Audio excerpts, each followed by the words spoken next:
São 7h25, mas eu já posso ir aqui preparando o ambiente, né? Conversando com o pessoal, não é? É verdade. Eu posso ir conversando com o pessoal. Boa noite, meus amigos, minhas amigas.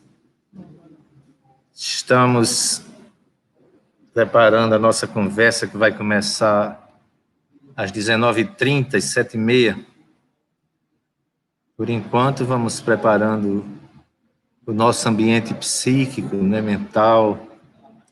Vamos relaxar nossos corações, nossas mentes, nossas almas, nossas emoções, para que possamos ter uma meia hora muito proveitosa, falando das coisas de Jesus, falando das coisas do Espírito, falando das coisas do bem, das coisas do amor, das coisas necessárias ao nosso crescimento interior, do nosso progresso, não é verdade?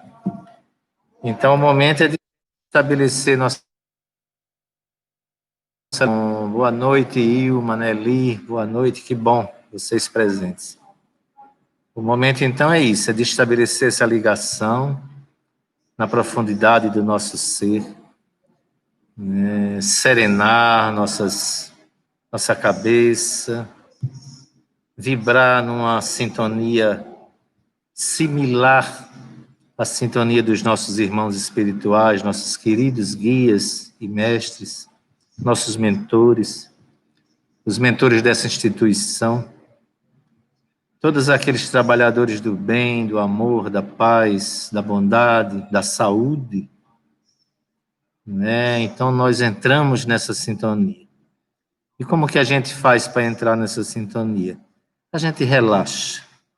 A gente faz o que em estudo mediúnico a gente chama de mente serena. É aquela tranquilidade interior. É pensar em coisas boas, virtuosas. Pensar no bem, no amor, nas virtudes, na caridade, na misericórdia, na solidariedade, no afeto, no carinho. Enfim, na coexistência pacífica entre os homens, no progresso nosso e da humanidade como um todo, porque as coisas só funcionam quando forem todas juntas, todas unidas. Então, estabelecendo essa sintonia com os irmãos que com certeza estão presentes nesse momento, os mentores do Garimpeiros da Luz, os nossos próprios mentores e guias que nos acompanham, e que estão felizes por nos verem unidos nesse momento, em nome de Deus, em nome de Jesus, em nome de tudo que há de bom no universo, todas as boas energias do universo. Então eles ficam alegres, eles nos envolvem, eles nos abraçam, e eles participam conosco, então, dessa jornada que nós vamos ter essa noite. Daqui a 2 minutos a gente começa a nossa prece. Se a gente está em casa, se vocês estão em casa, vocês podem perfeitamente colocar um copo d'água para que seja fluidificado durante a nossa reunião de hoje.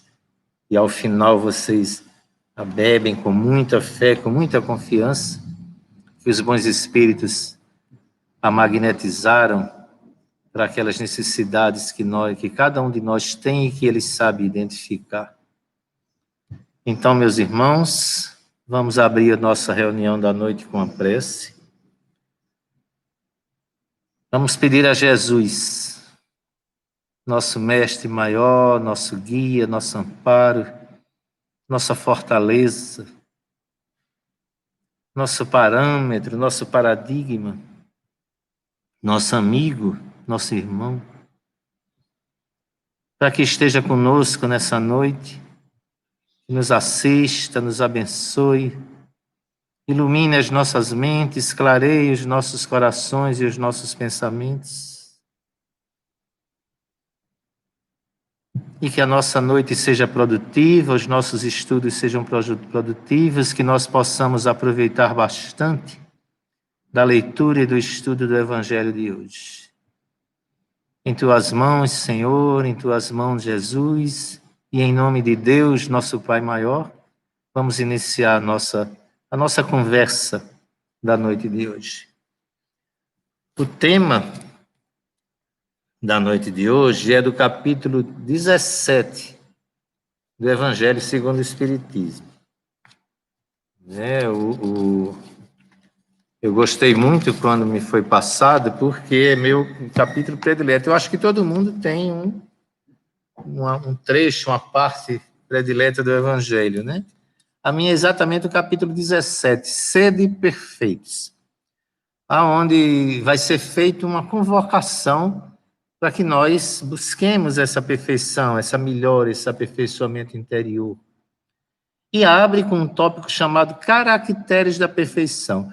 Ou seja, se Kardec vai falar em perfeição, vai nos falar em sede perfeitos, ele vai caracterizar primeiro o que é essa perfeição. Então, ele começa com caracteres da perfeição, e não todo, porque o nosso tema vai ser o outro item, mas ele abre com um trecho de Mateus, dizendo assim: amai os vossos inimigos, fazei o bem àqueles que vos odeiam, e orai por aqueles que vos perseguem e que vos caluniam. E continua, e no final diz assim, no final do versículo: sede vós, pois, outros perfeitos, como vosso Pai Celestial é perfeito. Então, Jesus está nos acenando, está nos convocando, né, nesse trecho dos evangelhos, a busca pela perfeição. E nós colocamos sempre obstáculos a isso. Mas como? Perfeição? Ninguém consegue, né? E a gente ainda usa Jesus como uma referência negativa. Jesus, que era Jesus, crucificaram, né? Então, a gente ainda usa o exemplo de Jesus como não ser, e não como nós deveríamos ser. No entanto, se ele nos fala isso, é porque é possível. É porque há a possibilidade de. Mas a gente nunca vai conseguir chegar a isso. Mas a busca já é o processo de autoaperfeiçoamento.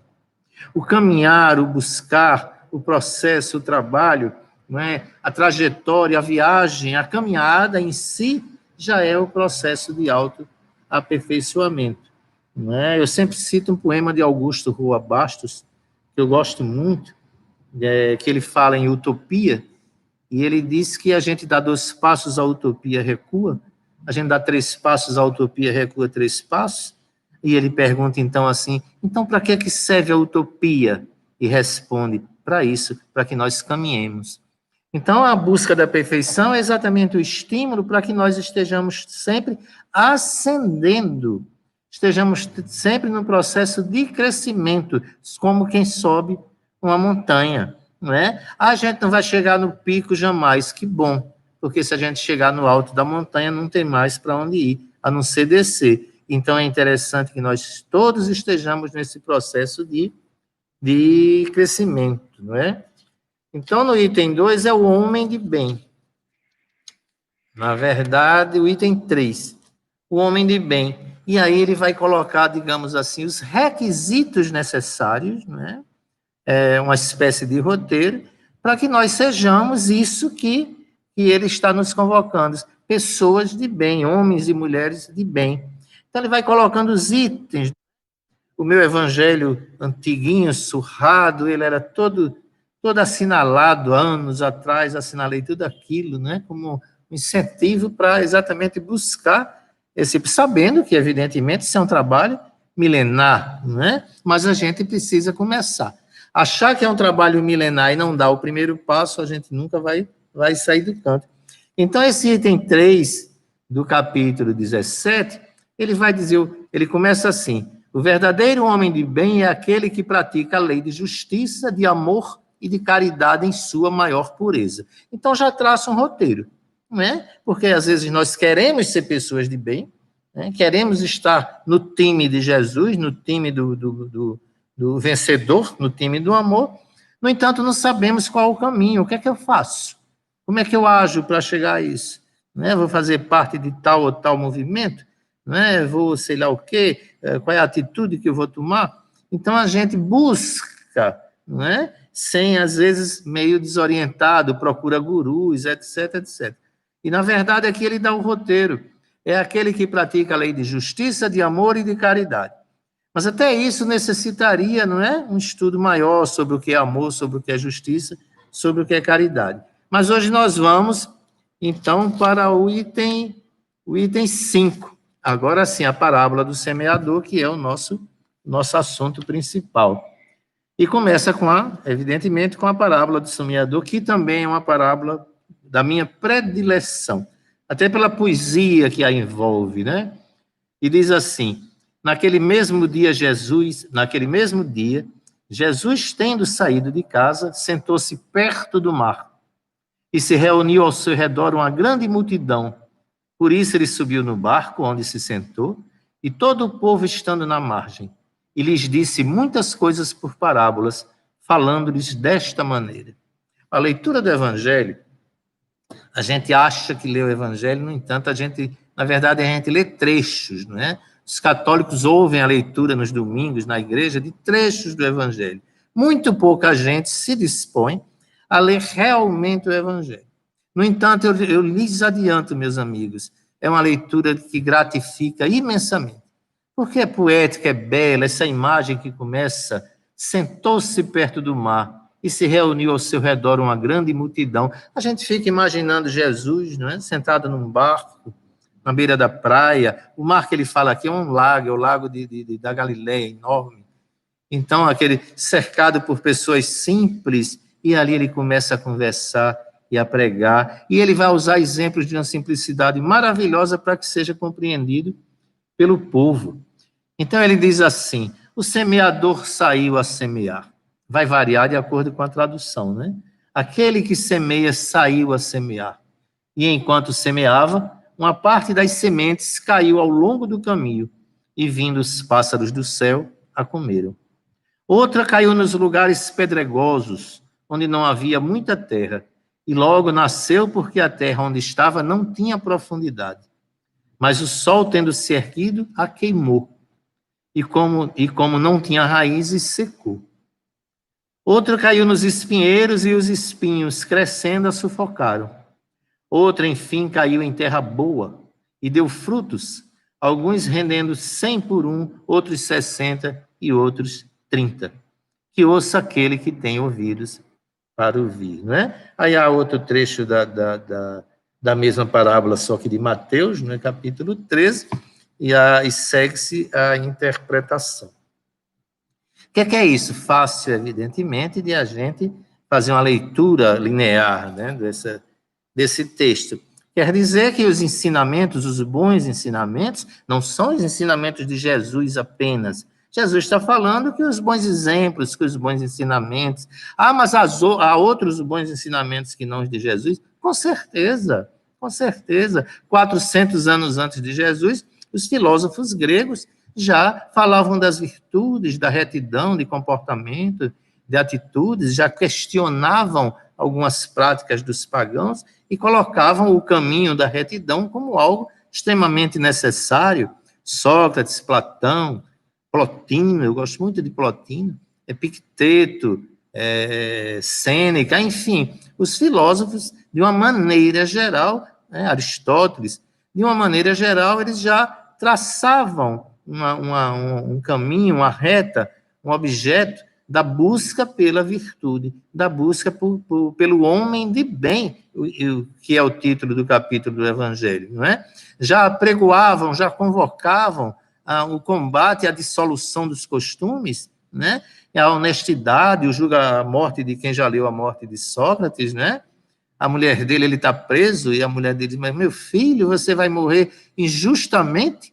E Sócrates pergunta: e você queria que fosse de forma justa? Né? Ou seja, você queria que eu fosse realmente desonesto? Então, essa busca pela retidão já percorre o caminho, a fala, a pregação, os escritos dos filósofos.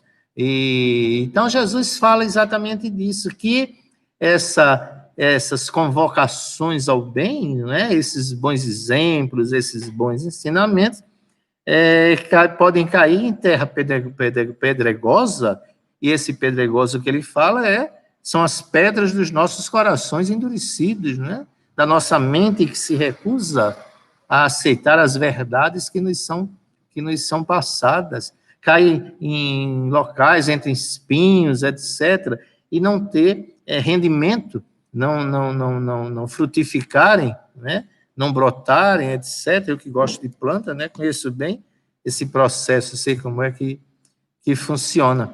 Mas quando cai em terra fértil, aí vai render muito, 1 por 100, 1 por 60, 1 por 40, etc. Mesmo em terra fértil, o rendimento vai ser diferenciado de acordo com a criatura que a recebe, que se dispõe ou não a fazer com que aquilo se desenvolva. O que é isso? O que é que isso significa para nós nos dias de hoje, nos dias atuais? O que é que isso quer dizer aos nossos corações? Que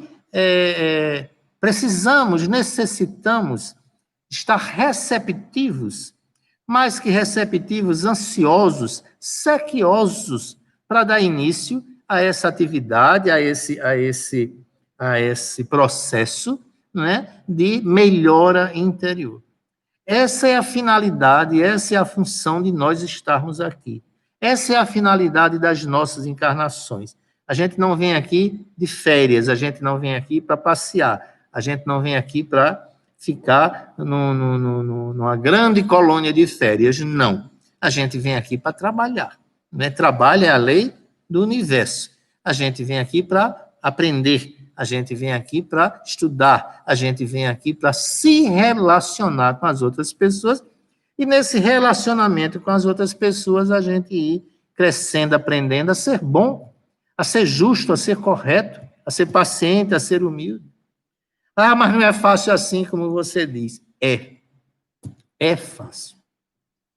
Quando você fala que não é fácil, você já colocou um muro, uma parede, uma muralha entre você e esse objetivo. É fácil. Difícil é a gente permanecer no erro. Difícil é a gente conservar ódios, opiniões formadas, sem sentido. Difícil é a gente continuar numa trajetória que só nos vai trazer naufrágio, só vai nos trazer fracassos pessoais, emocionais, em todas as áreas, humanos e espirituais. Aí é que é complicado. Mas você está dizendo isso? Não. Livro dos Espíritos, Kardec pergunta isso aos Espíritos. Pergunta. E a resposta do Espírito de verdade, a gente sente um quê de tristeza na resposta do Espírito de verdade. Porque ele diz assim, é fácil, mas quão pouco vocês o tentam. Ou seja, nós não tentamos. Ora, se eu não tento, qualquer coisa é difícil, né? Se eu não vou fazer o Enem, alegando que é difícil, torna-se mais difícil ainda, porque eu nem fui lá, nem tentei, não é? Coloquei uma distância entre mim e o Enem. Não vou, porque eu não vou passar. Não é? Então, não vai passar realmente, porque você não está nem tentando. Mas se você diz, vou me matricular, vou fazer, vou estudar, vou obter, vou passar, não é? As suas possibilidades aumentam enormemente, porque você teve foco naquilo que você queria alcançar. O nosso crescimento pessoal precisa também foco, precisa também objetivo, precisamos ser também terras férteis, né? E só uma pessoa pode fazer isso no universo inteiro, tornar a nossa terra fértil, fecunda, adubada, não é? Nós mesmos, através do exercício, da prática, da luta contra nós próprios. São Paulo, o apóstolo, chamava isso de o bom combate. Combater a nossa índole, combater os nossos traços negativos de caráter. Ah, mas eu não sei quais são meus traços negativos de caráter. Pergunte a um inimigo, pergunte a um amigo, não. Nem pergunte a sua mãe. Sua mãe vai dizer, meu filho, você não tem nenhum defeito de caráter, você é o homem mais maravilhoso do mundo, o mais bonito e o mais inteligente. Pergunta ao inimigo, rapaz, o que é inimigo que eu falo? Alguém que não vá muito com ninguém tem inimigo, né? Que não vá muito com a sua cara por um motivo ou por outro. Rapaz, quais são meus defeitos de caráter, né? Aí o cara vai dizer, você é chato, você é isso, é aquilo, outro. E você escute isso, né? Escute isso com humildade no coração, né? Para combater tudo isso, começar a parar, a polir essas arestas que nós todos temos, não é? E vai descobrir que talvez você seja uma terra árida, Talvez você seja o pedregulho que Jesus fala, talvez você seja o pinheiro e não perceba. Talvez você seja isso e ainda não tenha descoberto. E se ache o máximo, não é? E se ache o próprio, quando na verdade você não produz 1 por 100, 1 por 60, 1 por 40, como Jesus fala, não é? Então é uma olhada ao seu redor, uma olhada ao seu redor, os amigos que você faz, os amigos que você tem, né? Se as pessoas gostam de você, se amam você, se você é uma companhia agradável, se você é um bom exemplo, se você é um bom exemplo, aí você começa a se tornar terra fértil, terra fértil. Sabe o que é que fez o cristianismo crescer? Sempre eu gosto muito dos primeiros 300 anos do cristianismo, é um tema que me interessa, eu leio bastante, gosto muito da Idade Média e gosto muito dos primeiros 300 anos do cristianismo. E sempre me incomodava isso. Como é que uma coisa que surgiu lá na Galileia, nos confins do Império Romano, por um homem que foi crucificado, e 12 criaturas sem a menor preparação intelectual, né? E o cristianismo cresceu de uma forma tão rápida a ponto de conquistar o Império Romano em menos de 300 anos. Isso me incomodava. Meu Jesus, como é que isso funcionou? Eu encontrei a resposta em Gibbons, um livro chamado Ascensão e Queda do Império Romano, Declínio e Queda do Império Romano, de Gibbons, historiador.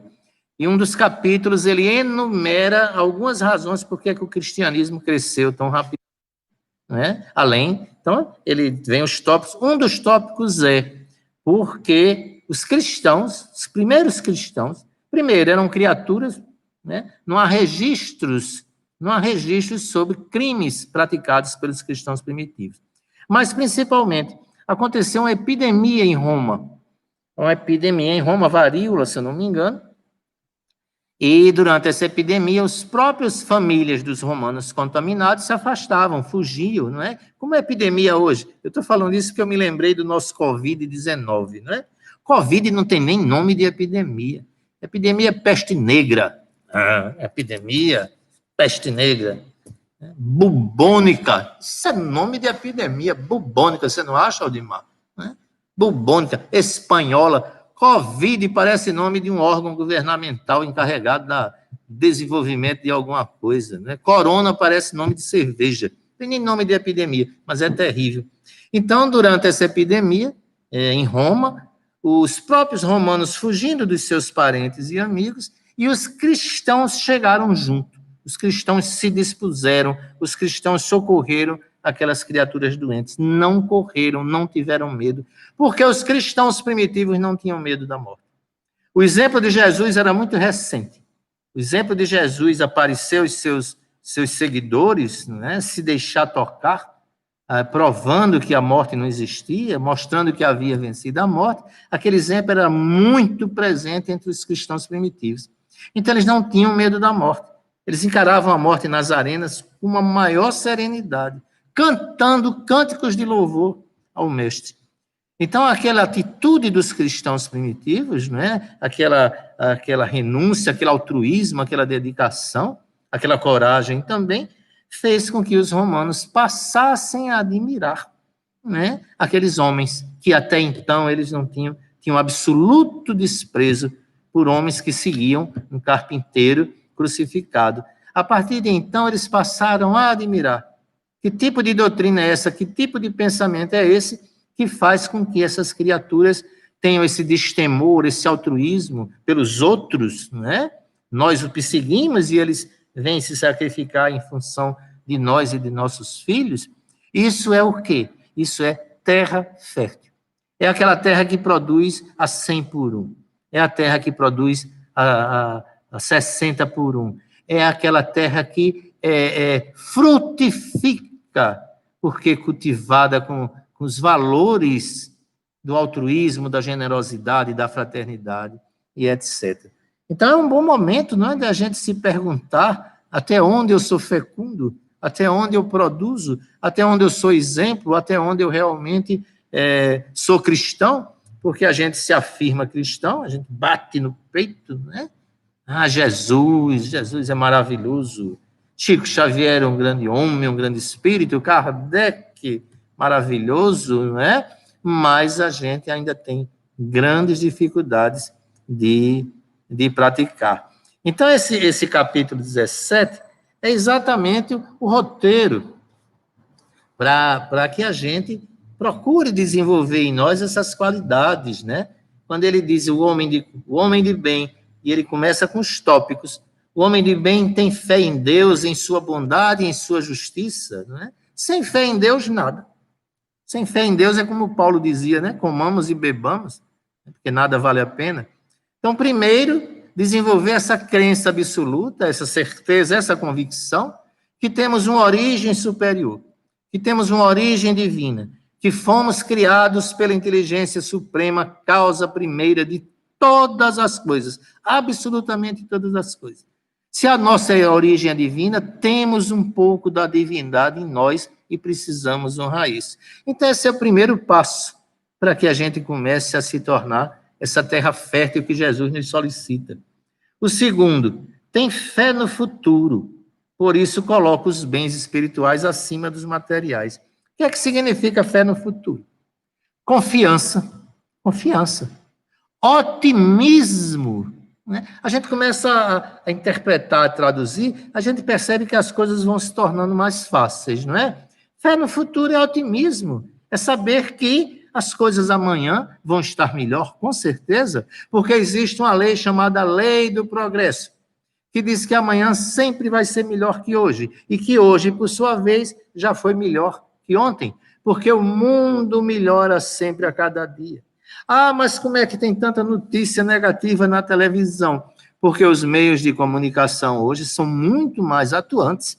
Então, a gente sabe de tudo que acontece praticamente em tempo real e, às vezes, em tempo real, né? Quando antes não existia isso. Mas o passado é muito mais tenebroso, muito mais duro, muito mais violento, muito mais impiedoso de que o mundo de hoje. O mundo de hoje tem organizações não governamentais, tem instituições, tem muita gente praticando bem, tem muita gente fazendo a diferença, e nós deveríamos nos engajar entre esses que faz a diferença. Então, são esse tipo de atitude. Deixe-me ver aqui mais um. Sabe que as dificuldades da vida, as dores e decepções, são provas, são testes, e as aceitam sem murmurar. Sem murmurar. Aceitar sem murmurar não quer dizer que você vai se postar imobilizado, não é? Assim, tipo Jó, jogar cinza na cabeça, rasgar a roupa, não é isso. Aceitar sem murmurar quer dizer não reclamar da sua sorte.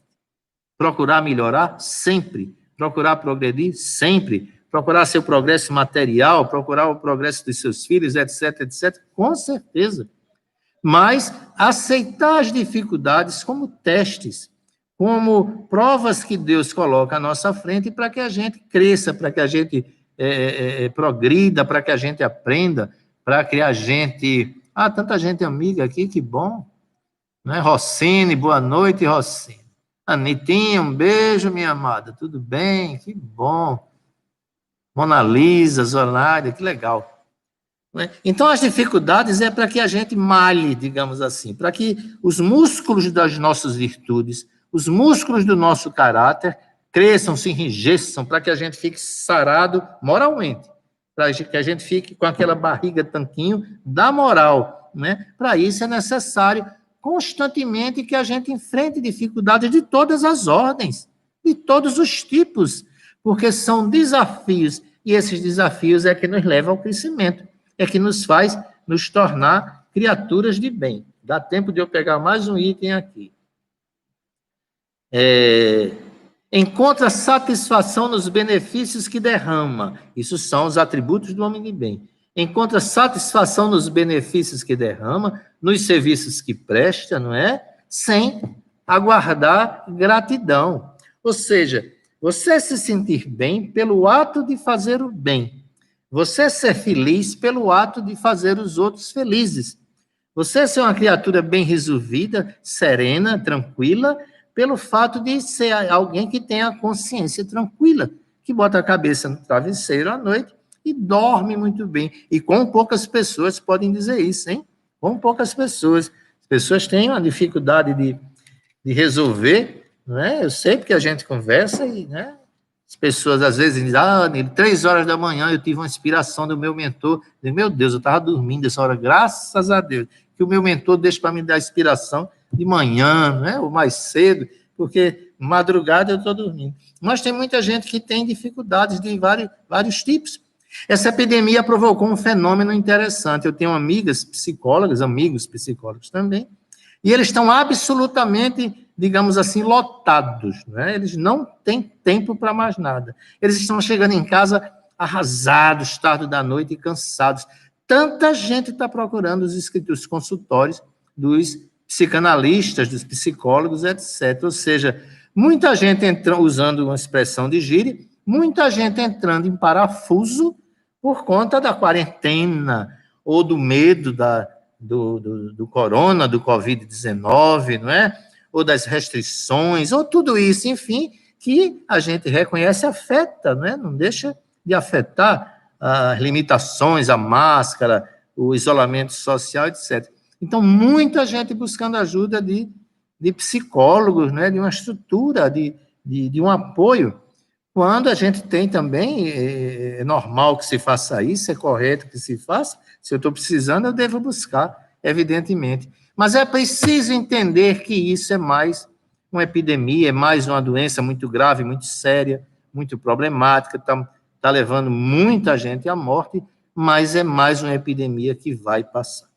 Né? Vamos nos cuidar, vamos manter os nossos cuidados, a máscara, o álcool, etc., mas manter a nossa confiança em Deus, manter isso aqui que ele abre, não é? Tem fé em Deus, em sua bondade, em sua justiça, em sua sabedoria. Sabe que nada ocorre sem a sua permissão. Né? Se a gente tem um conceito de Deus justiça, de Deus justo, tudo que nos acontece obedece também uma lógica de justiça. Então, não há, primeiro, porque o medo, o pavor, não é? Medo de morrer, todo mundo tem, eu também tenho. Pavor é diferente, né? Desespero, etc. Por quê? Porque a morte não existe. A morte é uma passagem, a morte é uma transformação. Essa epidemia não é o pior dos males que nos atingiu. Uma guerra é algo muito mais grave, muito mais drástico. Uma guerra morre milhões de pessoas. As epidemias do passado matavam milhões de pessoas, né? A espanhola, que matou milhões de pessoas. Na Europa, na Idade Média, uma epidemia matava 1/3 da população da Europa.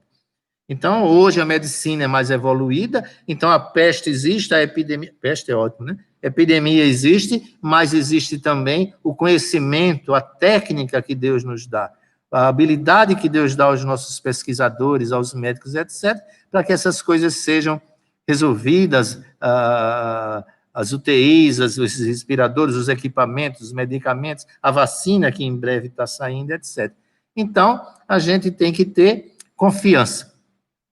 A gente tem que ter coração muito, muito firme nisso tudo. E nesse momento difícil, ao invés de a gente procurar ser aquela terra árida, a gente tentar ser a terra fértil. E ter sempre uma palavra de consolo, de apoio, de luz, de esclarecimento para os nossos companheiros, né? De consolo para aqueles que perderam parentes e amigos, não é? De fé, de confiança para aqueles que passam por dificuldades, aqueles que se encontram nas UTIs, aqueles que são mais atingidos, os mais frágeis, os mais pobres, etc.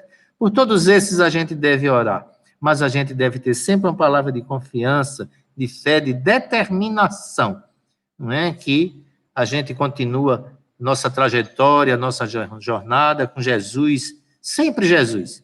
Jesus sempre à frente. Jesus na alegria, Jesus na dor. Jesus na tristeza, Jesus na saúde, Jesus na doença, Jesus no sucesso, Jesus no fracasso. Jesus em todos os momentos nos amparando, nos conduzindo, nos estendendo a mão, nos guiando, sendo o nosso mapa, o nosso norte, o nosso roteiro. Então, com Jesus no coração, queridos irmãos, superaremos absolutamente todas as dificuldades que porventura surjam em nossas vidas. É a palavra que eu deixo para vocês todos, palavra de confiança, de fé, né? E que nós todos busquemos, cada um procurando o seu próprio caminho, cada um à sua maneira, mas todos nós busquemos ser essa terra fértil, onde os exemplos do bem, as palavras do bem, os exemplos das virtudes, dos bons espíritos, dos bons guias, sempre frutifiquem, sempre deem frutos de amor, de crescimento, de fé, de confiança, enfim, para que o mundo se torne, cada dia, um mundo melhor. Que Jesus, a hora que chegou, não é isso? Que Jesus abençoe. Já passou, eu acho, não é verdade? É isso mesmo?